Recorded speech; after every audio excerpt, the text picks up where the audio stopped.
এই ফলবিধ কি ধৰিব পাৰিছে নিশ্চয়? বতৰৰ ফল ক'লাজামু। বজাৰত ওলাবলৈ আৰম্ভ কৰিছেহে। খুব কম সময়ৰ কাৰণে ওলায়, গতিকে যেতিয়াই দেখে অলপ হ'লেও কিনি আনি খাব লাগে। আমি সৰুতে খুব খাইছিলোঁ। বেলেগৰ ঘৰৰ বাৰীৰ পৰা চুৰ কৰি কৰিও খাইছিলোঁ। এতিয়া সেয়ে ল'ৰা ছোৱালী দুটাক খুৱাওঁ বুলি বজাৰত পাওঁতেই কিনি লৈ আনিলোঁ। আজি মই ভাবিলোঁ ইহঁতক জামুৰ জুচকে বনাই দিওঁ। খায়ো ভাল পাব আৰু গোটেইখিনি খাবও। প্ৰথমে এনেদৰে জামুৰ পাল্পখিনি হাতেৰে পিটিকি পিটিকি উলিয়াই ল'লোঁ।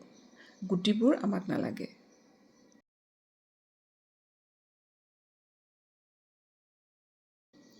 এতিয়া গোটেই পাল্পখিনি মিক্সিৰ জাৰত দি তাত অলপ গুড়, যিহেতু জামুকেইটা পূৰাকৈ পকা নহয়, সেই গুড় অলপ দিছোঁ, নহ'লে নিদিলেও হয়। তাৰপিছত দিছোঁ অলপ পিংক চল্ট আৰু দিছোঁ অলপ নিমখ, মানে ক'লা নিমখ। এতিয়া এইখিনি গ্ৰাইণ্ডাৰত ২-৩ বাৰ ভালদৰে মিক্স কৰিলে হৈ গ'ল।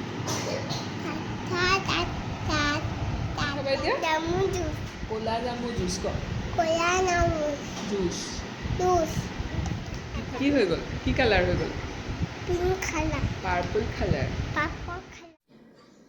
এইখিনি যিহেতু এতিয়া অলপ ডাঠ হৈ আছে, গতিকে জোখমতে পানী মিহলাই ল'ব আৰু ভালদৰে গিলাচত লৈ পৰিৱেশন কৰিব। ইয়াত আইচ কিউবো মিলাই ল'ব লাগে আৰু ভাল লাগিব।